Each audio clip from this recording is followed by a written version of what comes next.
Assalamualaikum warahmatullahi wabarakatuh.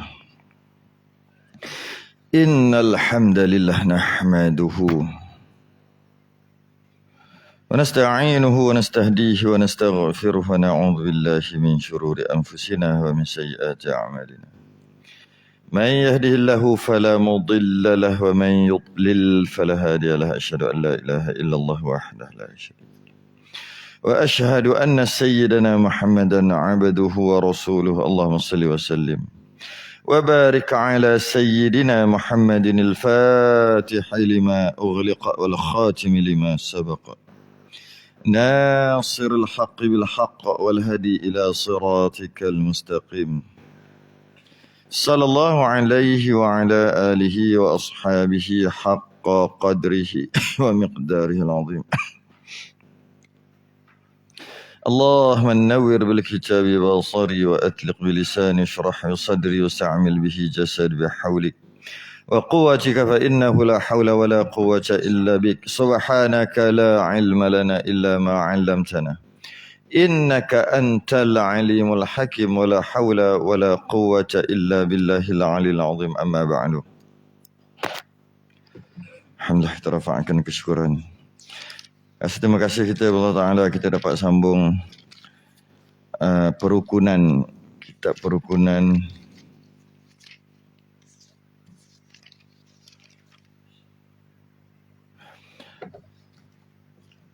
kesuat 8 Jawi.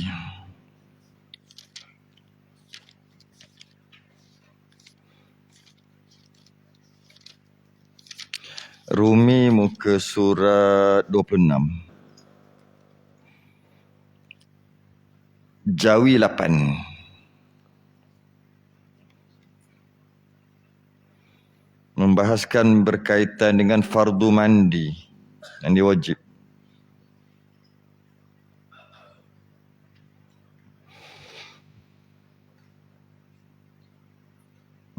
Setelah selesai perkara yang diwajibkan mandi, maka bagaimana cara-cara mandi? Itulah. Qala al-musannif rahimahullahu ta'ala. Wa nafa'ana wa iyyakum bi'ulumihi fid darain. Amin ya rabbal alamin.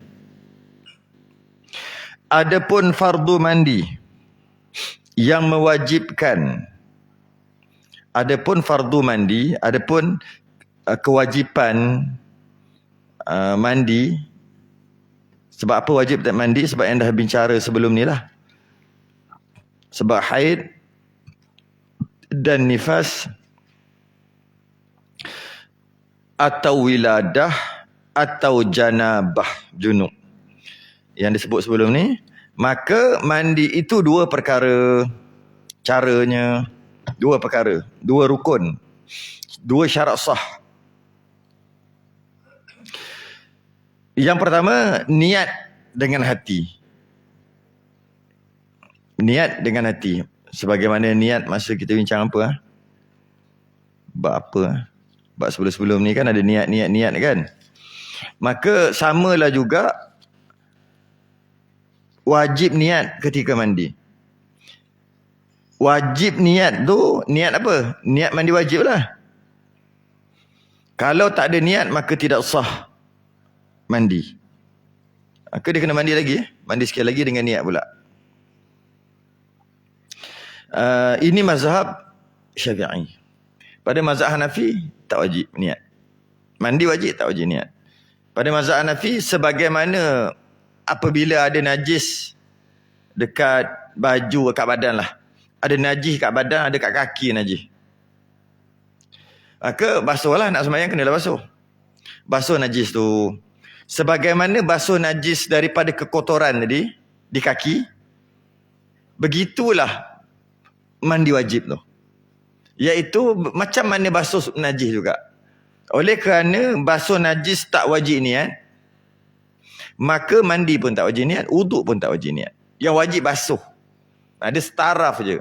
Basuh najis, basuh anggota kerana wuduk, basuh seluruh badan kerana mandi wajib, sama je pada mazhab Hanafi. Iaitu basuh, janji kena air. Cuma pada mazhab Syafi'i dia lain sikit.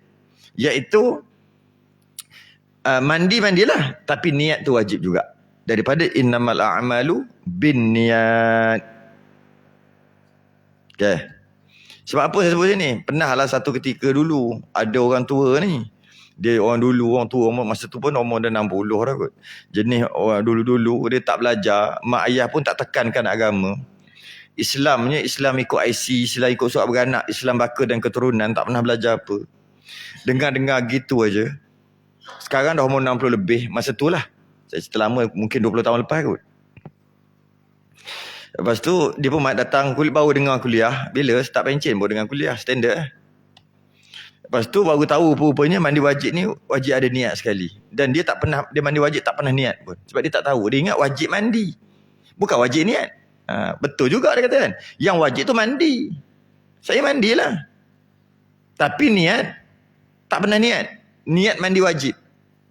Niat mandi tu benar. Memanglah nak mandi mestilah kena ada niat mandi. Kalau tak ada niat mandi, dia panggil termandi, terjiruh. Memang niat nak mandi. Cuma adakah niat mandi wajib? Tak. Macam mana? Dia tanya seorang ustaz tu, tak sah. Betul lah, tak sah. Habis tu macam dengan ibadah dia, tak sah juga. Dah buat haji belum? Dah. Sudah. Kalau tak sah tu, dia buat haji, maka tawaf dia tidak sah. Mungkin dia tak tahu, mungkin dia duduk dalam ihram lagi ke, dia langgap, tak tahulah nak sebut macam mana. Tahlul dia kira macam mana, sah ke tidak. Panjang cerita tu. Habis tu macam mana? Macam tu lah. Saya dengar gitu, naya begini. Naya ni. Pertama sembahyang dia semua tidak sah. Lepas tu pula, dia baca Quran selama ni, pegang Quran, baca Quran berdosa besar. Kan baca dalam keadaan berjunub lah, sebab dia mandi tak ada niat. Tak ada niat mandi wajib. Yang dia cuma niat mandi sahaja. Sebab dia kata, apabila berjunub, maka wajib mandi. Maka dia pun mandi. Tapi dia tak niat pun mandi wajib. Dia cuma niat mandi. Okey sekali, belek. Kitab 4 mazhab. Rupanya mazhab Hanafi tak wajib niat. Mujur. Kalau tidak, tak tahu nak cakap apa. Nak cakap macam mana? Ustaz seorang lagi tu, dia nak lepas diri dia je. Maksudnya, aku belajar gitu, memang betul pun. Dan aku bagi tahu gitu. Belah, lari. Asal lah aku nak selesai masalah kau. Sebab kau aku kena pening kepala. Apa hal pula? Kan? Betul lah, logik lah juga. Apa pula dengan sebab aku terpaksa buat sesuatu dengan mengeluarkan hukum sesuatu hukum yang kemungkinan hukum tu salah, nanti kat akhirat aku nak tanggung. Apa hal pula? Berlogik tak? Saya setuju juga dengan ustaz tu sebenarnya. Dia lepas diri dia je. Dia dalam kitab sebut gitu, jika tidak niat maka tidak sah mandi. Bila tidak sah mandi, semua ibadah yang dibuat semua tak sah. Okey dah. Habis macam mana? Saya macam mana? Itu kau punya masalah. Aku cerita, kau tanya hukum, aku tolong bagi tahu. Itu pun dah mujur dah. Kalau aku tak bagi tahu macam mana? Mujur dah bagi tahu. Okey dah, belah. Dia tak tanggung risiko apa-apa pun. Dan dia cakap betul-betul dan dia tak ada tanggung risiko apa-apa. Bila datang kat kita, tolonglah. Itu masalah. Sebelum dia minta tolong tu, dah ajak minum dulu, makan dulu. Kita telan dah yang dia nak bayar nanti. Itu yang Allah. Hai. Jadi, pertama, kerja kita lebih. Iaitu kena cari. Padahal kita cari tu bukan dapat apa-apa pun. Maksudnya bukan dapat apa. Yalah, pahala dapatlah. Tolong kan. Lepas tu pula, kita pun, mazhab Hanafi ni tak perlu niat. Kita pun bagi tahu dia mazhab Hanafi tak perlu niat. Lepas tu dia kata, habis macam mana? Itu yang geram tu. Habis saya macam mana? Mazhab Hanafi ni tak wajib niat ni. Mana kalau tak wajib niat, mandi je sah dah mandi wajib tu. Yelah, saya macam mana? Dia tanya lagi. Nak suruh kita cakap. Bila kita cakap tu, kita bertanggungjawab dengan cakap kita, jawab depan Allah. Nanti kalau dia dipersoalkan oleh malaikat, dia duduk belakang kita. Dia ni cakap. Padahal kita tak dapat apa. Memang risiko lah sebenarnya. Betul adalah ustaz yang pertama tu buat. Kita macam mana? Kita ni, Allah, kita bukan kerah macam tu. Kita baik sikit. Macam mana nak cakap? Kalau kita kata tak apa, insyaAllah sah, tak perlu qada. Tiba-tiba nanti kat akhirat sebenarnya perlu qada. Siapa tanggung? Itu lain tu. Itu susah. Bukan senang tu. Ingat kalau bagi tahu satu hukum, bukan buat keluar hukum pun. Kita tak reti nak buat keluar hukum. Cuma ambil hukum dalam kitab bagi tahu je. ada orang kata buat hukum sendiri. Bukan buat hukum sendiri. Kita baca kitab. Dia tak baca kitab. Bila kita baca kitab, kita tengok dalam kitab ni, kita bagi tahu kat dia. Bukan kita buat keluar hukum. Kita bagi tahu apa yang tertulis dalam kitab. Kalau kitab mazhab Hanafi, kita bagi tahu yang tertulis dalam kitab mazhab Hanafi. Itu aja. Cukuplah. Mu faham sendiri. Tapi dia tak berhati. Dia tanya, habis tu saya nak buat macam mana? Ha tu. Nak jawab macam mana? Yelah, mazhab Hanafi tak wajib niat. Sepatutnya diam-diam dah lah. Fikir sendiri. Tak puas hati lagi. Saya nak buat macam mana sekarang ni?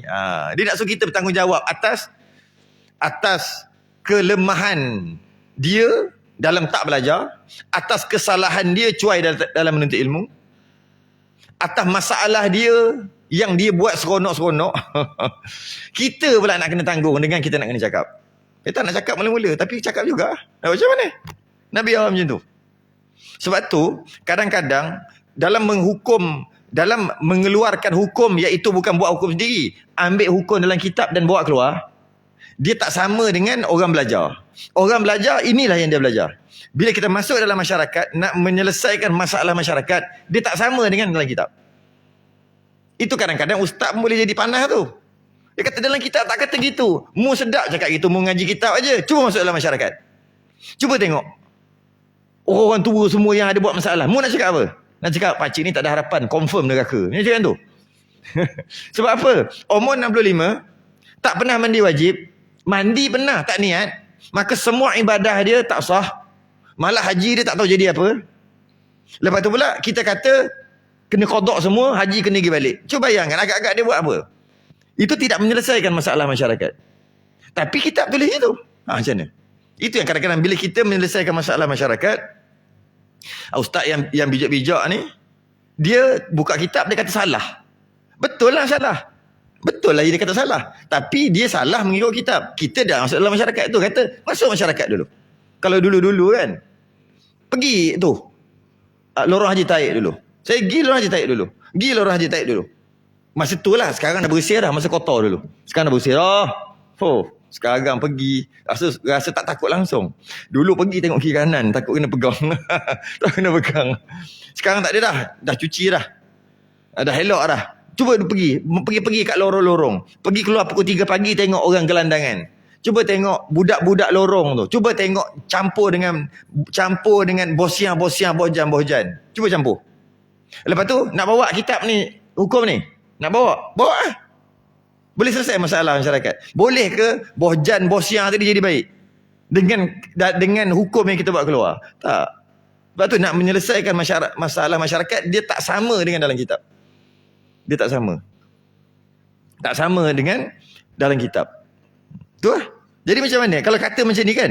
Kalau tidak tak sah. Lepas tu kita nak kata macam mana? Itulah. Tu kadang-kadang ada yang panas. Tapi kita ni faham benda tu. Orang cakap kita diam. Betul lah. Betul.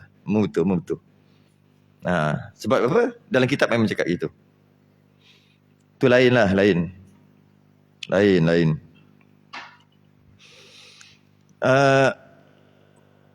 Okey, maka melafazkan niat dengan hati. Niat dengan hati ya. Maka melafazkan niat dengan lidah itu sunat. Melafazkan niat dengan hati itu wajib. Bukan melafazkan niat dengan hati sebenarnya. Macam ni. Niat dengan hati itu wajib. Lintasan hati. Lintasan niat itu wajib. Melafazkan niat dengan hati itu sunat. Maksudnya, melafazkan niat, baca dekat hati niat tu. Masih lagi bukan niat, tapi baca niat. Tu sunat. Melafazkan niat dekat mulut pun sunat. Tapi semua tu bukan niat. Yang niat yang dekat hati tadi saja. Lintasan hati itu wajib kan niat. Habis tu kalau melafazkan, bercakap tapi tak ada bunyi, cakap dalam hati. Cakap niat tadi tu, baca niat tadi tu. Sunat juga. Tapi itu bukan niat. Itu cuma membantu saja. Dan sebut dekat mulut pun sunat juga. Tapi yang sebut dekat mulut bukan niat. Namanya lafaz niat. Sebagai membantu hati sahaja. Kalau sebut dekat mulut lain, dekat hati lain, yang pakai hati bukan kat mulut. Kalau baca tu lain, sahaja aku sembahyang fardu kan, sahaja aku mandi wajib tu, yang ada dalam baca dalam kepala tu, baca dalam hati tu, lain. Tapi niat dekat hati lain. Yang pakai dekat hati. Bukan pakai kat mulut, bukan pakai yang dekat baca tu. Dia pakai yang dekat hati. Cuma bila sebut dekat mulut, baca dekat dalam Maka hati itu selari biasanya. Sebab tu disunatkan juga bagi orang yang payah nak masuk niat.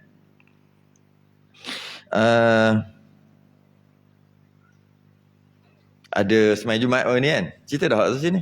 Sembahyang Jumaat dalam bulan lepas. Dia imam, dia kan dia ada mic kan. Usalli fardal Jum'ati 4 raka'atin imaman lillahi ta'ala. Allahu Akbar. 4 raka'atin. Sembahyang Jumaat. Usalli fardal Jum'ati 4 raka'atin imaman lillahi ta'ala. Allahu Akbar. Yang kat belakang ni macam, saya tengok ada perasaan lah kecoh-kecoh sikit. Kita semayang je lah. Habis semayang tu kena sergebu. Sah ke tak? Sah ke tak? Sah ke tak? Kalau kita belajar senang. Sah pula tak sah. Habis dia kata 4 raka'atin. Biarlah dia kata 4 raka'atin ke. 10 rakaat ke. 100 rakaat sekalipun. Biarlah dia kata kat mulut dia gitu. Habis tu, kat hati dia kena tanya dia. Kat hati dia bukan tengok kat mulut. Sebab yang nak kira dia kat hati rupanya. Kat hati dia mestilah 2. Apa bukti kat hati dia 2? Sebab dia buat 2 je. Oh ya ke? Oh lega. Tu kata. Sembahyang Jumaat. Sebab yang naknya di hati. Macam nak takbir. Usalli fardal asri 4 rakaat. Nak sembahyang Zuhur. Usalli fardal asri. Allahu Akbar. Adakah sah sembahyang Zuhur dia? Tengoklah kat hati dia. Hati dia mestilah Zuhur kan. Kat mulut biasa rasa salah sebut kadang-kadang. Maka sah. Tapi kalau kat hati itu sama dengan kat mulut, baru tak sah. Jadi, kalau sebut salah tu, sebut lain, lafaz niat tu lain, belum tentu tak sah. Tengok yang penting hati tu. Itu yang pertama. Syarat mandi wajib sebab haid, mandi wajib sebab nifas, mandi wajib sebab wiladah, beranak, mandi wajib sebab janabah, berjunub. Yang kedua adalah, yang pertama niat, yang kedua adalah dengan air. Serta rata jua. Dengan air serta rata. Syarat yang kedua, mesti dengan air. Tak boleh dengan benda lain. Yang kedua, air itu pula mesti air mutlak. Kemudian mesti rata, semua kena zahir. Zahir badan semua kena, wajib kena. Yang batin tak wajib. Yang zahir badan wajib kena semua. Ya, semua. Iaitu, dia bagi contoh, niat. Hendaklah diniatkan oleh yang haid. Arfa'ul haidah. Artinya aku angkatkan akan haid. Gitu niat. Arfa'ul haidah. Nawaitu raf'al haidah. Boleh juga. Nawaitu raf'al haid. Boleh juga. Sahaja aku angkat hadas haid. Boleh niat je tu. Kalau sebab haid. Dan diniatkan oleh yang nifas, arfa'un nifas. Niat gitu je. Arfa'un nifas. Ataupun nawaitu raf'an nifas. Sahaja aku angkat hadas nifas. Raf'an nifas pula. Nawaitu raf'al hadasin nifas. Nawaitu raf'al hadasil haid. Hadah tu tak sebut tadi. Nawaitu raf'al hadasil haid, nawaitu raf'al hadasil nifas. Boleh juga. Arfa'un nifas pun boleh. Artinya aku angkatkan nifas, hadas nifas. Itu kalau nifas. Dan diniatkan oleh yang wiladah, beranak. Arfa'ul wiladah. Artinya aku angkatkan wiladah. Saja aku angkat hadas kerana beranak. Ini dah sebut ke belum? Oh, dah sebut dah. Iaitu, jika bersalin tanpa ada darah nifas, maka wajib mandi juga. Jika bersalin, lepas anak keluar, nifas terus keluar, maka wajib mandi. Cuma tak boleh mandi lagi kerana ada darah nifas. Kalau mandi hukumnya haram kan, dah sebut sebelum ni. Itu kalau keluar anak bersalin, dia panggil wiladah, kemudian darah nifas keluar sekali. Tapi kalau bersalin, darah nifas tak keluar, anak je keluar. Boleh terjadi yang sangat rare, sangat jarang berlaku, 1 juta dalam 1. Iaitu anak keluar secara normal kot pintu. Keluar secara normal. Hanya ada air ketuban je keluar, darah setitik pun tak ada. Ada berlaku, tapi 1 juta dalam 1. Keluar kat mana? Kod pintu. Okey. Satu dalam sejuta. Satu dalam sejuta. Oh, balik. Satu dalam sejuta. Satu dalam sejuta. Okey, ada satu. Keluar. Tapi darah setitik pun tak ada. Yang ada air ketuban aja. Maka dia wajib mandi. Nama mandi tu mandi wiladah. Dia niat tu lah arfa'ul wiladah. Nawaitu rafa'al wiladah. Rafa'al hadasil wiladah. Ataupun kalau tak keluar ke pintu, yang ni biasa berlaku. Yang tadi satu dalam sejuta. Yang ni biasa berlaku. Kalau anak tu keluar ke tingkap, buat pembedahan, keluar ke atas. Kadang-kadang keluar nifas terus lepas keluar anak. Tapi selalunya anak keluar, nifas tak keluar lagi. Memakan masa 3-4 hari, 5 hari, seminggu, 2 minggu, baru keluar darah nifas. Sebab dia bukan jalan normal, dia keluar ke tingkap. Jadi bila macam tu, sementara nak tunggu nifas keluar, wajib mandi. Mandi tu niat gini. Sahaja aku mandi wiladah. Tapi kalau ada je darah nifas, setelah anak tu keluar, haram mandi wiladah. Tak boleh. Sebab ada darah nak mandi macam mana? Habis kalau nak mandi wiladah juga bila? Bila kering nifas nanti. 40 hari ke 30 hari kemudian ke? Okay. Dan diniatkan oleh yang junub. Berjunub niat arfa'ul janabah ataupun nawai itu rafa'al hadasil janabah, boleh juga. Artinya aku angkatkan janabah. Aku angkat hadas kerana berjunub. Boleh juga. Bila junub. Ini niat. Yang sunat dibaca kat mulut, sunat dibaca kat hati. Tapi dia bukan niat. Dia lafaz niat bagi membantu hati. Maka niat yang terafdal. Niat ini niat terbaik. Niat terafdal. Daripada segala niat mandi. Niat yang terbaik. Maknanya pakai niat ni, boleh guna semua jenis. Semua jenis hadas. Sebab haid ke, sebab nifas ke, sebab wiladah beranak ke, sebab junub ke, semua boleh mandi dengan niat ini, iaitu nawaitu raf'al hadasil akbar an jami'il badani fardan alayya lillahi ta'ala. Yang wajibnya nawaitu raf'al hadasil akbar je, lillahi ta'ala. Itu je wajib, iaitu sahaja aku angkat hadas besar kerana Allah Ta'ala. Tapi sunat tambah lagi lah. Nawaitu raf'al hadasil akbar an jami'il badan. Saja aku angkat hadas besar di seluruh badan. Semua badan. Fardan, wajib alayya, atas aku kerana Allah Ta'ala. Okay? Ini niat ni memang guna semua boleh. Ada satu lagi boleh. Saja aku mandi wajib. Itu pun untuk semua.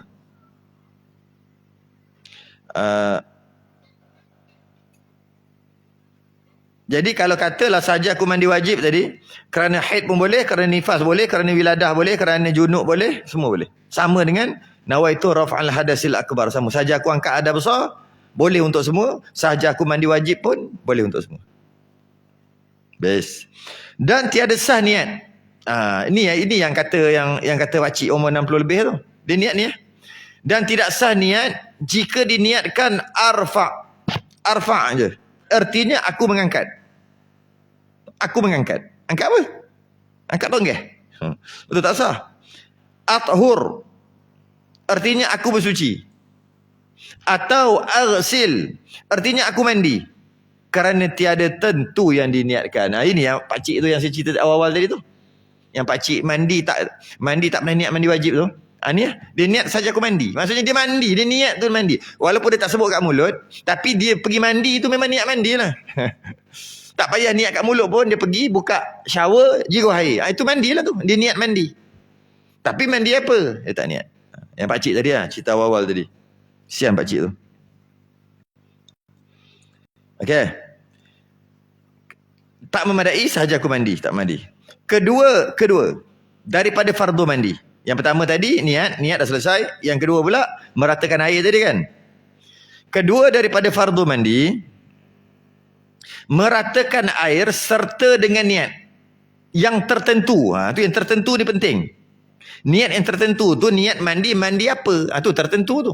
Sembahyang yang tertentu. Sahaja aku sembahyang. Dia nak sembahyang isyak, sahaja aku sembahyang. Sah? Tak sah. Tak sah sembahyang isyak. Sebab dia tak ada tertentu. Atau bahasa lain dia panggil ta'yin. Sekarang ni kau nak sembahyang apa? Isyak. Niatlah isyak. Gitulah. Sahaja aku mandi. Tak sah. Kenapa pula? Kan wajib mandi. Yelah mandi apa? Mandi wajib. Baru ta'yin dia panggil. Tertentu. Jadi, meratakan air serta dengan niat yang tertentu tadi. Niat yang tertentu. Mandi itu kenapa? Kerana apa? Yang tersebut itu pada meratakan sekalian kulit, mesti kena ratakan sekalian kulit. Yang nama kulit semua. Dan rambut. Yang nama rambut semua. Dan bulu, yang nama bulu semua. Jikalau tebal sekalipun bulu tadi tu, jambang, misai, tak kira lah. Hingga barang yang nyata daripada liang telinga. Dan termasuk juga liang telinga ni, highway telinga ni. Kan telinga kan bukan straight kan, dia ada kona-kona tu kan. Kona-kona sekali. Semua. Sehingga ke mana telinga ni? Sehingga jari tak boleh masuk, tempat jari tak boleh masuk. Itulah dia punya sempadan, border dia. Selagi jari boleh masuk, jari normal bukan jari halus, jari normal. Selagi jari boleh masuk, selagi tu wajib kena air. Sampai jari tak boleh masuk. Bila jari tak boleh masuk, itu dah batin dah maknanya. Tak perlu dah nak membuah air dalam telinga. Okay? Dan liang hidung. Liang hidung ni bukan lubang hidung tau. Bukan. Apa liang hidung? Ni sini. Ni. Bukan liang ni, bukan. Sebab bawah tu dia kata tak perlu masuk air dalam hidung. Ni liang. Ni kat luar ni. Kat luar. Okay? Liang hidung. Ataupun muka gua. muka pintu. Muka pintu hidung. Muka pintu hidung. Muka pintu aja. Tak perlu masuk. Dan perlipatan. Mana-mana yang ada lipat-lipat. Saya pernah jumpa seorang ni, dia sakit. Nama sakit dia elephantiasis. Ada doktor tak? Doktor sini. Penyakit elephantiasis. Orang Melayu panggil penyakit apa? Penyakit gajah, kaki gajah. Macam ni dengar?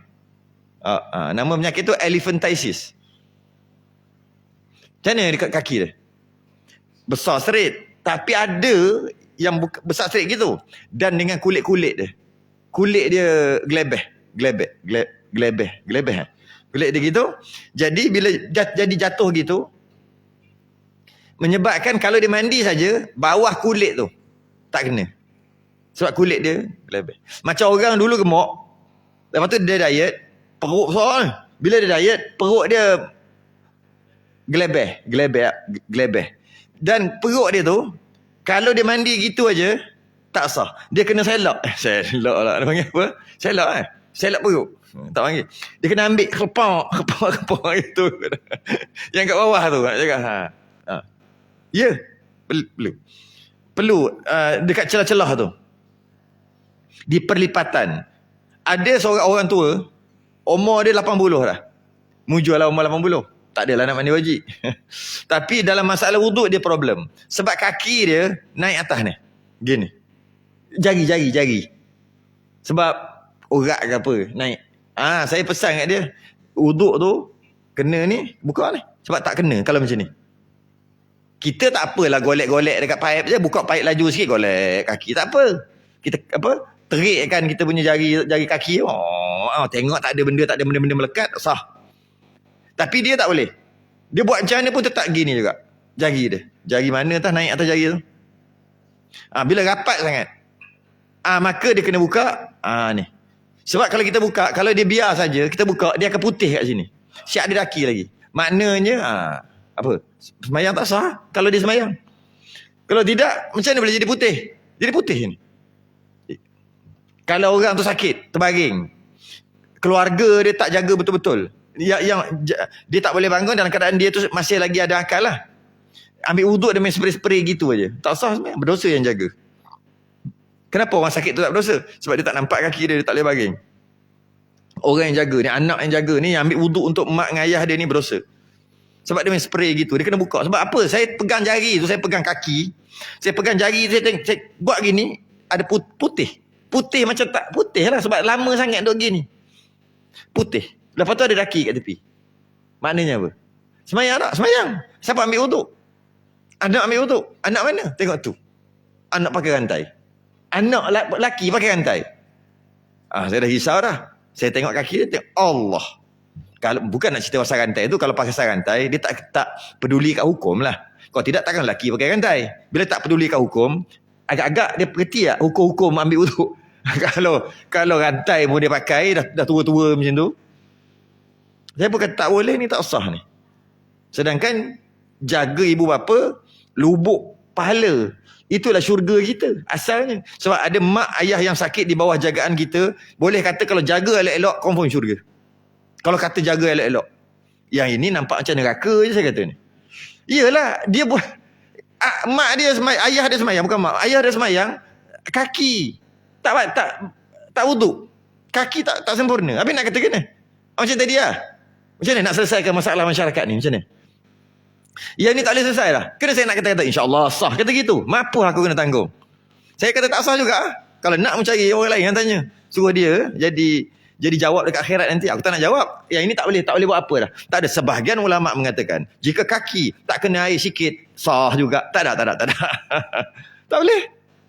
Macam mana tu? Dosa. Ada yang jaga mak ayah dia kan, dia buat lebih kurang. Tu nampak asalnya macam syurga. Boleh jadi neraka bagi dia. Sebab dia buat lebih kurang, mentang-mentang lah. Ayah dia selalu pukul dia. Ayah dia garang. Masa tua dia balas balik. Dia tonyoh. Padahal jaga orang tua ni syurga. Nampak macam neraka. Ni pun sama juga. Asalnya syurga, jaga. Tapi tengok pada wuduk tu, Allah, berapa lama dah terbaring? 3 tahun. Macam mana nak cakap? Sembahyang ni, kena bisik kat pakcik ni. Suruh dia kodok balik yang 3 tahun. Kalau pakcik tu bisik balik macam mana? 3 tahun, aku yang 40 tahun lepas tak kodok lagi. Mu nak suruh kodok yang 3 tahun yang baru ni. Macam mana nak buat? Salah anak. Yang ni dia tak berdosa. Yang pakcik itu tak berdosa. Anak yang berdosa. Sebab pakcik tu tak boleh gerak. Dia begitu, gerak atas je. Makan suap bubur. Kadang-kadang masuk susu dalam hidung tu. Yang pakai. Jadi maknanya, orang tua tu dah tak berdosa lah kat situ. Cuma 3 tahun tadi, dia wajib qada. Macam mana nak qada? Macam mana?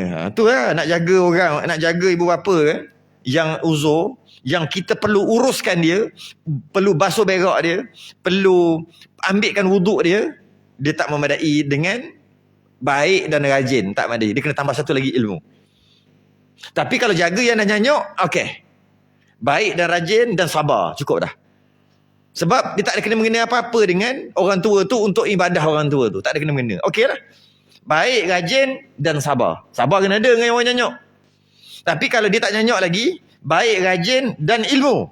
Sebab ilmu ni takut asal nak pada syurga, dapat benda lain nanti. Kalau boleh anak tu tolong qada untuk ayah dia yang disalah buat tu, tak apa juga. Tak apalah, saya tolong qadakkan 3 tahun tu sebab saya yang salah. Okey juga. Sembahyang mana boleh tolong qadak? Macam mana tu? Tu, hati-hati. Nampak macam benda kecil. Lagi teruk ada yang tak kisah langsung buat sembahyang ada lah. Kerja cari sombak makan ni je lah. Tu je ada. Baiklah tu kira. Hari ni nak makan apa pula? Mak, ayah nak makan apa pula? Sakit ni. Sebab dia kata, dia kan akhir-akhir hayat dia. Dulu dia susah, dia jaga kita. Baik tak? Sekarang ni kita sumbat apa kita nak sumbat. Kita pun dah ada duit dah sekarang. Dia pun sakit. Bab makan aja dia sibuk. Bab sembahyang tak sibuk pun. Lainlah nyanyuk. Lah nyanyuk tak apa. Tak batak sembahyang dah. Bab sembahyang dia macam mana tu? Bab aurat dia macam mana? Aurat ketika orang datang. Kadang-kadang terbuka gitu je. Kita yang datang ni, tetamu yang tutup. Berdosa tu. Yang menjaga tu. Bab semayang macam mana? Dia tak peduli, dia sibuk. Hari ni nak makan anggur apa pula? Semalam anggur hitam tu. Hari ni anggur hijau lah. Beli anggur hijau. Sombak ke mak dia. Sombak 2-3 butir je. Yang lain. Yang jaga tu makan. Sombak 2-3 butir. Nak makan apa pula hari ni? Nak makan ayam. Beli ayam. Ayam stik ayam ni. Beli ayam. Banyak-banyak. Mak tak makan dah pun. Nak beli apa? Itu lah sekarang ni. Tapi bab ibadah dia tak. Nak kena beli katil untuk mak. Berapa harga? 7,000 lebih. Katil yang boleh bila nak semayang mudah. Itu sepatutnya. Senang kalau nak basuh katil tu, kalau jiruh air pun dia punya tilam, lembek tilam dia tu tak serap sebab dia ada plastik. Lepas tu ada lubang-lubang tertentu. Boleh tolak buat renovation sikit kat rumah, biar toilet tu besar sikit, pintu, sebab nak tolak apa katil sekali, nak mandi mudah, kalau berak mudah dah basuh, sebab nanti nak sembahyang. Tu patut fikir. Sebab ujung-ujung hayat dia ni, kalau boleh, kalau tak ada duit, pakai harta dia. Duit dia. Dia tak ada masa tu, dia tak kira dah. Ada tanah yang belah, jual je lah, mu nak jual, dia kata. Tapi guna untuk aku. Mesti orang sakit, tak peduli kat tanah dah. Dia kata aku mati pun dapat kat anak. Anak aku belum tentu. Belum tentu guna untuk aku balik. Dia duk sibuk renovate rumah dia. Dapur nak besar dapur. Tukar kereta, tambah spoiler, sketing. Tukar radio Android. Tu je lah. Tahu dah anak dia kan dia tak kenal. Jadi guna untuk aku, iaitu untuk ibadah aku, kerana aku masih lagi ada akal. Jadi macam mana? Peralatan macam tu. Lepas tu pula yang duduk atas kursi wheelchair yang boleh jalan sendiri ke, yang boleh boleh ada bateri tekan tu. Untuk dia, untuk semayang dia. Sepatutnya gitu. Tapi ada jaga, kalau ada mujur. Lepas dia meninggal nanti jual lah. Murah-murah.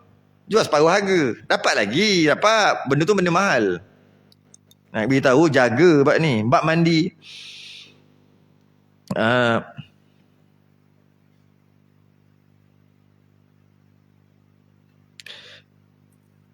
Kena jaga. Kesian lah bab ni, kesian. Meratakan air dengan niat tertentu. Yang tersebut itu, pada meratakan sekalian kulit rambut semua kena ratakan, liang telinga, liang hidung, pelipatan, kulit kaki yang ceruh. Kulit kaki. Kaki kita ni, kalau banyak sangat pakai, dia akan merekah dekat tumit tu. Bila merekah, dah kaki kita pula tebal, kulit kaki tebal. Tu special. Kaki kita made in Allah Ta'ala ni, Allah Ta'ala buat hebat. Tak ada lagi made in Jepun ke, made in Amerika ke, Skechers ke, ataupun yang Malaysia Bata ke. Kan? Tak boleh lawan kaki kita. Selipar yang Allah buat, kasut yang Allah buat untuk kita, made in Allah Ta'ala, tak boleh lawan. Apa dia?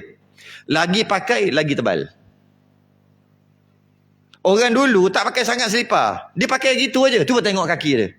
Itu kalau kena nyepak kaki tebal. Kena paku tu, dia cabut gitu aja.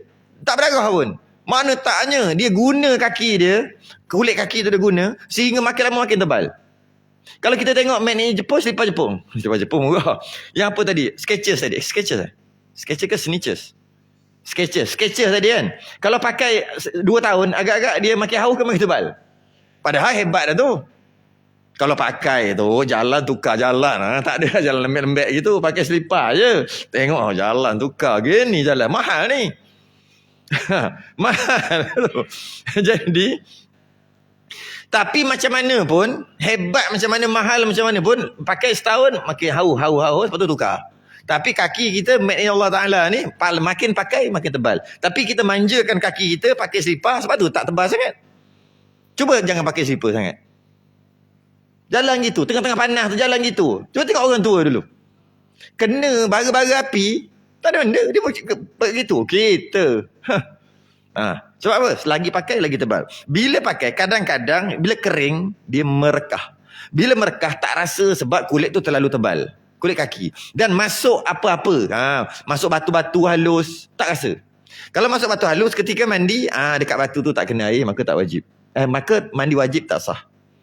Padahal wajib kenakan kat situ. Jadi kena tengok dekat merekah-merekah. Klebek balik. Klebek tengok kalau ada. Tak rasa kaki, tak rasa batu.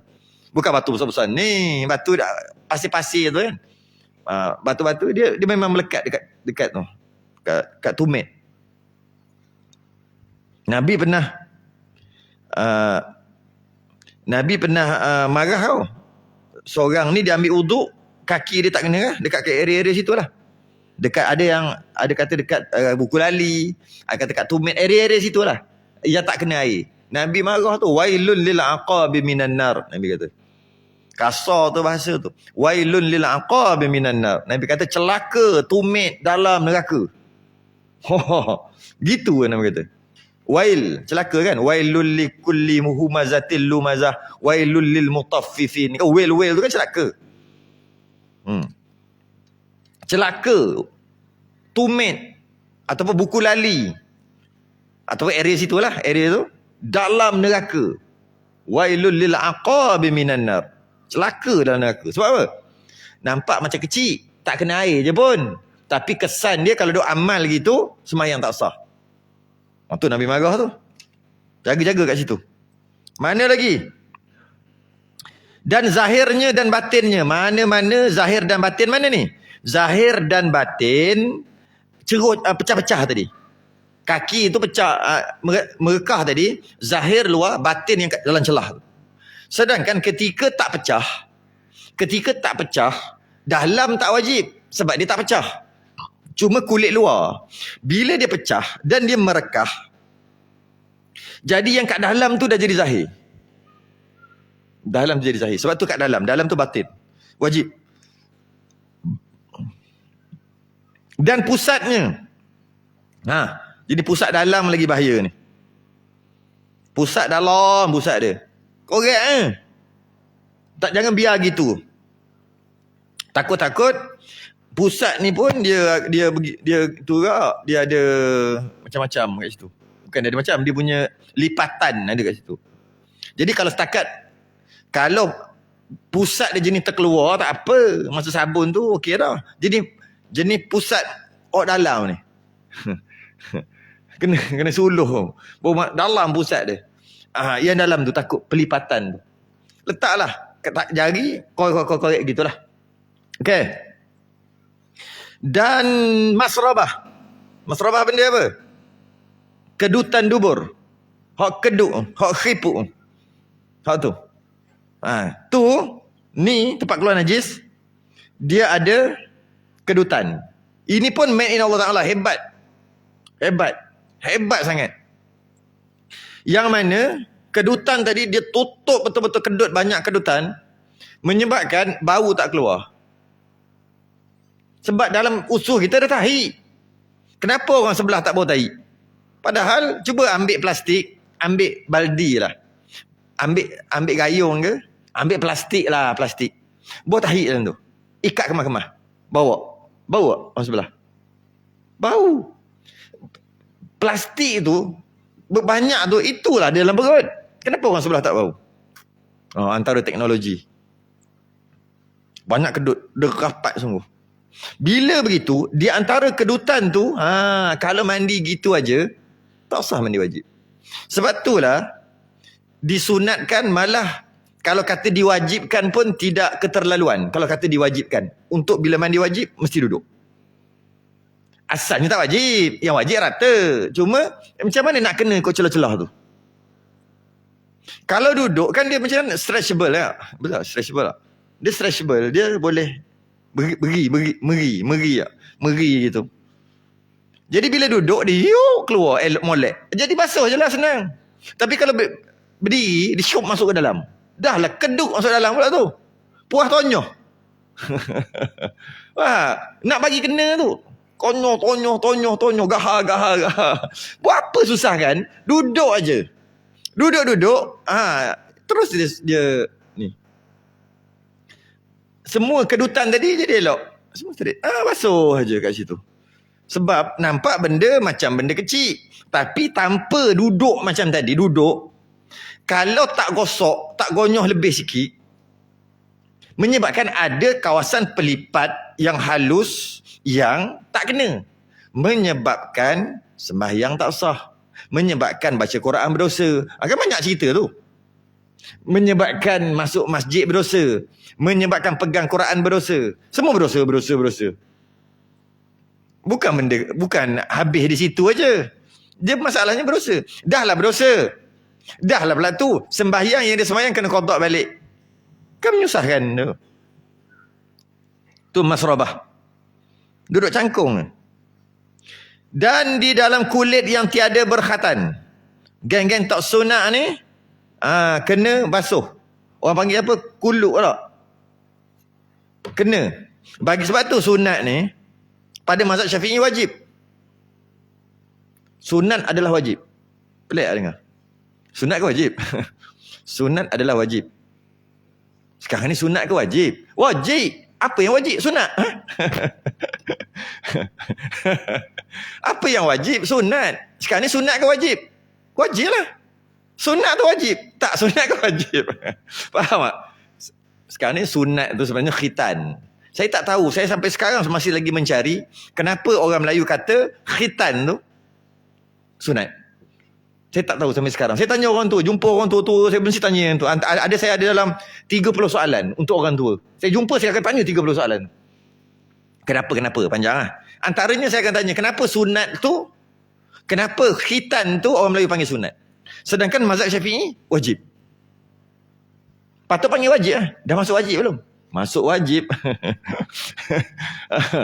Sebab sunat tu wajib. Tu pelik. Kenapa bunyi pelik saya sebut sunat tu wajib? Kan bunyi pelik. Sunat ke wajib? Masuk jawi. Masuk jawi tu boleh juga. Tapi masuk jawi tu, ialah masuk jawi antara nama lain lah. Dan nama dia juga sunat juga. Ya, saya tak nak cerita yang masuk jawi tu. Masuk jawi tu pun satu hal juga. Sebab apa? Jawi tu apa? Melayu. Kenapa dia panggil masuk jawi, masuk Melayu? Sebab dia orang kafir asal. Mengucap 2 kalimah syahadah. Kemudian bila mengucap 2 kalimah syahadah jadi Islam. Bila jadi Islam, sunat. Masuk jawi. Itu asal usul. Itu saya tanya dah. Saya tahu dah itu asal usul. Akhir sekali sebab itulah orang Cina dulu bila nak masuk orang India, nak masuk Islam, dia panggil masuk Melayu. Sedangkan bukan masuk Melayu, masuk Islam. Sebab tu dia tukar nama. Walaupun tukar nama tu tak wajib sunat, tapi mesti tukar nama. Mesti bin Abdullah. Binti Abdullah. Sedangkan tukar nama tak wajib, pakailah nama Acong tu. Acong Aheng, pakai selagi nama tu bukan nama tuhan-tuhan orang kafir. Pakai je. Kenapa perlu tukar? Sunat tukar. Tak apalah kalau tahu gitu.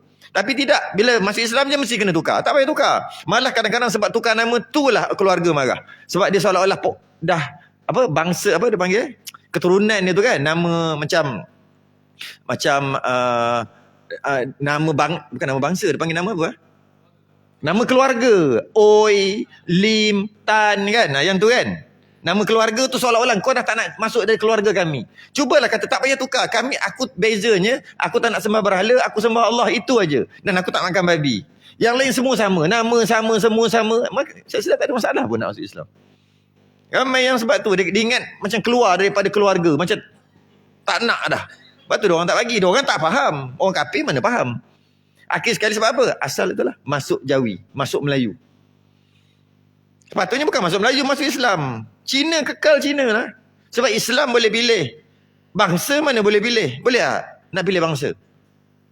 Masa Jibril datang nak tiup roh, bukan dia bagi borang suruh tanda nak bangsa apa? Tak ada. Bangsa tak boleh pilih. Lelaki perempuan tak boleh pilih. Tak boleh. Tapi Islam kafir boleh pilih. Dah Islam nak kafir boleh. Dah kafir, daripada kafir nak Islam boleh pilih. Bangsa tak boleh pilih. Sebab tu tak boleh ubah. Bangsa terus bangsa itu. Tak perlu. Yang ubah agama aja. Jadi masuk jawi tu okey lah juga. Tapi menyebabkan pelik pula masuk Melayu. Melayu mana boleh masuk? Keluar pun tak boleh. Ada orang dia tak nak jadi Melayu. Aku nak keluar daripada Melayu. Benda. Mana boleh? Ada. Dia kata nak jadi orang putih. Tak mahu lah. Melayu ni beginilah, begini. Nak keluar daripada Melayu. Mana boleh? Mana boleh keluar Melayu?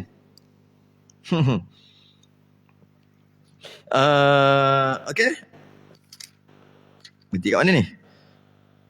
Dan kalau yang tak berkhatan, maksudnya, bagi orang yang tak bersunat lagi ni, maka dia kena tu sikit lah. Sebab tu lah budak-budak yang belum sunat, apabila dia nak sembahyang, sembahyangnya tidak sah.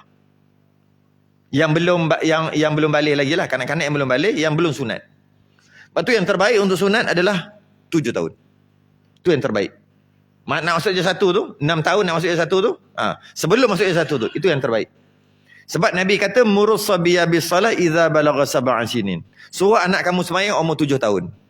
Bila Nabi suruh semayang umur 7 tahun, dia membawa maksud bukan semayang saja, sekali dengan wuduk lah. Bukan wuduk saja, sekali dengan suci daripada najis lah. Bukan tu saja, sekali dengan tutup aurat. Semua sekali lah, sebab itu semua syarat sah semayang. Termasuk juga suci daripada najis tu adalah sunat. Itu yang terbaik.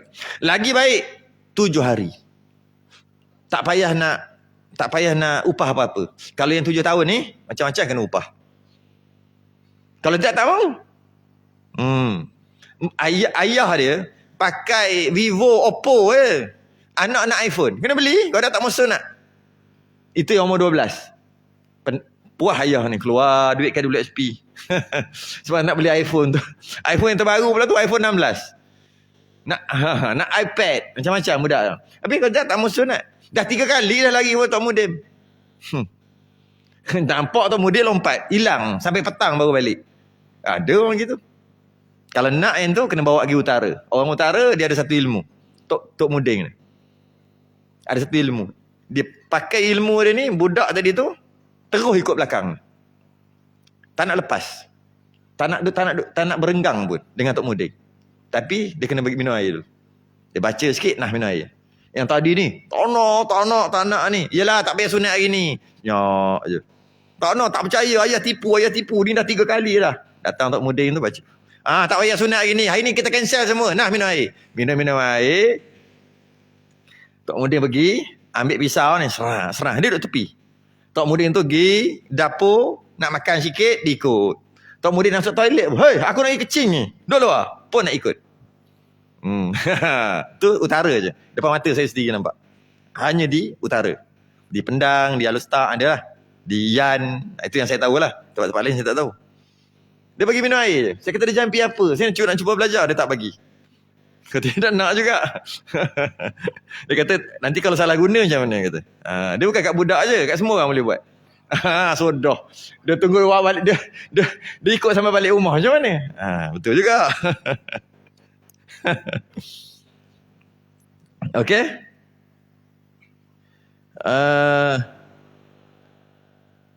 Dekat sebab tu yang tak sunat juga, sembahyang dia memang tidak akan sah. Budak takkan sah. Sebab ada najis dekat situ. Dia tak reti buang. Dan begitu juga kalau budak tu naik atas orang sembahyang pun orang sembahyang tu tidak sah. Contoh dia dukung budak. Dia dukung budak lelaki umur 2 tahun 3 tahun. Masa sembahyang kan boleh dukung budak ketika sembahyang. Tapi budak tu tak sunat. Tak sah terus sembahyang. Batal. Terus sembahyang orang yang dukung. Habis kan cucu Nabi gurau naik atas Nabi sujud lama kan, biasa kita dengar Hasan dan Husain kan. Diorang sunat umur 7 hari.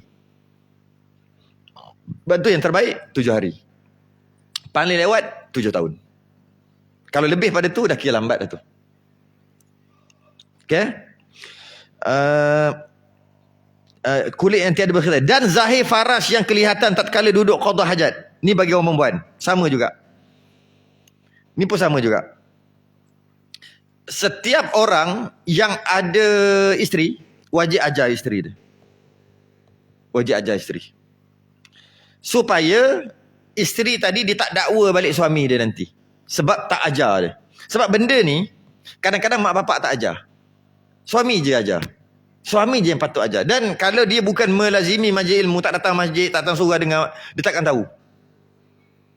Sebab tu juga antara perkara sunat selepas berkahwin, awal-awal kahwin, sunat apa dia? Mandi sama-sama. Awal-awal kahwin. Buat apa? Kalau boleh hari pertama kahwin tu mandi lalu sekali. Orang fikir benda lain tak? Masa muda-muda mau kahwin mandi. Dah umur 60 tak usah mandi tak? Umur 60 tak payahlah. Takut muntah dia. Yang awal. Janganlah bayang sangat. Sebab saya nampak macam terbayang terlebih-lebih. Lalukan aja. Tak payah bayang-bayang. Lalukan je saya cakap tadi. Lalukan je. Ini siap terbayang. Tak payah bayang. Okay? Jadi kenapa? Kalau boleh hari yang pertama tu. Hari pertama perkahwinan. Hari pertama. Kemudian mandi yang pertama. Mandi sekali dah. Kita fikir benda lain. Sebenarnya mandi tu, suami nak tengok isteri mandi duduk ke tak? Mandi wajib. Ajar terus masa tu. Sebab nak ajar bila? Nak ajar setelah 10 tahun kahwin. Kalau kata dia tak pernah duduk masa mandi wajib, dia tak duduk, ada tempat-tempat yang tak kena, macam mana kita nak cakap dah 10 tahun lepas punya cerita? Kenapa abang tak cakap 10 tahun lepas masa mula-mula kahwin? Sebab tu kalau boleh hari pertama yang kedua tu memang hari tu dah mandi, tengok terus, ajar terus mandi wajib. Itu juga lepas kahwin tu, lepas akad nikah tu juga, masuk bilik malam pertama tu, suruh isteri mengucap 2 kalimah syahadah. Takut-takut tak kerti mengucap. Mengucap 2 kalimah syahadah, bukan main terkang gitu aja. Sabar dulu, tak lari gunung dikejar. Lepas tu pula suruh dia baca Fatihah. Ni hari yang sama, hari dan sembahyang bersama. Sebab nak tengok dia kerti sembahyang ke tak. Okey, bukannya sembahyang lepas akad nikah, aku terima nikah pakat-pakat sembahyang 2 tonggek 2 tu. Bukan situ sembahyang. Tapi kadang-kadang lepas akad nikah tu kan dia 2 orang sembahyang. Kalau lelaki aja boleh lah, okey lah. Kadang-kadang perempuan sekali, jemaah. Itu je jemaah. Lepas tu tak ada jemaah dah. Silap tempat. Sebab tu, dan antaranya mandi sekali supaya nak bagi tahu ada kawasan-kawasan yang mesti dibasuh ketika mandi wajib dan mesti duduk. Kalau tak duduk macam tadi lah, dia kena gonyoh lebih sikit. Jadi buat apa cari penyakit, duduk ajalah. Nak mandi wajib duduk. Lelaki perempuan sama. Lelaki dekat kawasan dubun masrabah tadi tu, kedutan tadi. Perempuan dekat sisi tempat yang sama dan zahir farash ketika tak kala duduk qada hajat. Dan tiada wajib basuh. Dan tiada wajib membasuh batin mulut. Dalam mulut tak wajib. Sunat je komo. Ketika mandi wajib sunat je komo, tak wajib. Okay? Uduk pun sama, sunat je komo, tak wajib. Batin mulut. Kenapa dia kata batin mulut? Batin ni tempat mulut yang basah. Yang kering wajib. Yang depan ni wajib. Yang batin tak wajib. Yang basah tu, yang dalam. Okay? Dan biji mata tak wajib juga. Takut-takut selalu mandi wajib rabur mata, bubuh air dalam biji mata. Ada tak biji mata yang wajib dia basuh? Ada. Apabila ada najis dalam mata. Bukan tarik mata. Tarik mata tu tak najis, ada najis. Jika bubuh-bubuh najis dalam mata, maka wajib basuh dengan biji-biji mata sekali. Kenapa najis ada dalam mata? Orang dululah, orang sekarang tak buah-buah najis dalam mata dah. Orang dulu bubuh air kencing dalam mata. Bila menyakit mata, penyakit mata merah, yang bangun tidur tak boleh nak buka, kan? Penuh tai. Orang dulu mana ada emo 200-300 tahun lepas. Kecing ambil titik 2 hari 3 hari elok. Sekarang pakai emo lah, tak pakai kecing lah. Kalau pakai macam tu, dia nak uduk nanti wajib basuh biji mata. Nak mandi wajib wajib basuh biji mata. Okay. Ada dulu pakai susu ibu, ada tak masuk dalam mata tak? Okay. Itu semua orang dulu punya petua. Okay. Itu biji mata, tak wajib basuh. Dan berkumur-kumur. Kumur-kumur pun tak wajib. Kumur pun tak wajib. Dan memasukkan air dalam hidung. Tu saya kata tak wajib masuk air dalam hidung. Sedangkan awal atas tadi dia kata wajib masuk dekat liang-liang. Wajib masuk kat liang. Bawah dia kata tak wajib masuk dekat lubang hidung. Sebab tu liang tu maksud ni. Pintu ni. Pintu ni wajib. Dalam tu tak wajib. Samalah juga. Dalam ni kalau ada najis baru wajib. Kalau tidak sembahyang tak sah. Apa ada najis dalam hidung? Tak hidung bukan najis. Daki. Apa dia? Darah. Hidung darah. Maksud tu wajib basuh. Mulut pun sama tak wajib. Komor kan? Bila wajib? Ada najis dalam mulut. Buat apa najis dalam mulut? Makan tahi bukan. Gigit gusi berdarah. Maka waktu tu wajib komor. Jadi mandi wajib asalnya mulut, hidung, mata, telinga tak wajib. Telinga tu dalam, tak wajib. Kecuali ada najis baru wajib. Berhenti kat situ lah. Dan wajib muqaranah pula. Dan wajib muqaranah, lepas tu sunat. Sunat-sunat. Dan wajib muqaranah. Apa dia? Kunyit. Kunyit apa?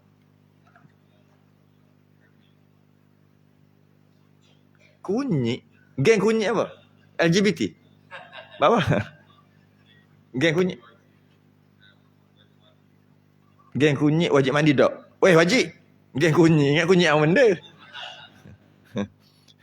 Geng kunyit apa ke? Okey, betul juga. Wajib mandi sama ada dia berlaku persetubuhan tadi dengan lelaki dengan perempuan, suami isteri, atau berzina, tetap sama kena mandi juga. Ataupun lelaki dengan lelaki.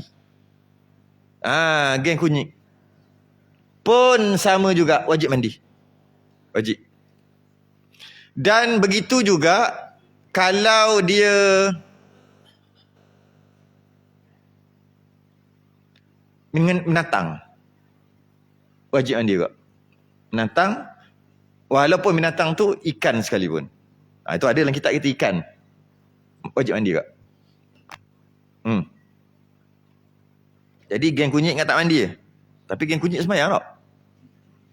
Semayang cerita lain. Kunyit-kunyit tak? Kunyit-kunyit. Semayang-semayang. Allah. Okey, kena wajib tu. Wajib mandi juga.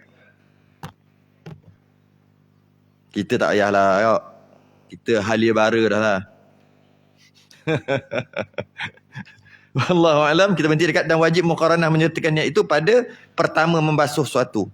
Tasbih kafarah dan salatullah subhanakallahumma hamdik asyhadu an la ilaha illa anta astaghfiruka wa atubu. Bismillahirrahmanirrahim. Wal 'asri innal insana lafi khusr illa alladziina aamanu. Assalamualaikum warahmatullahi wabarakatuh.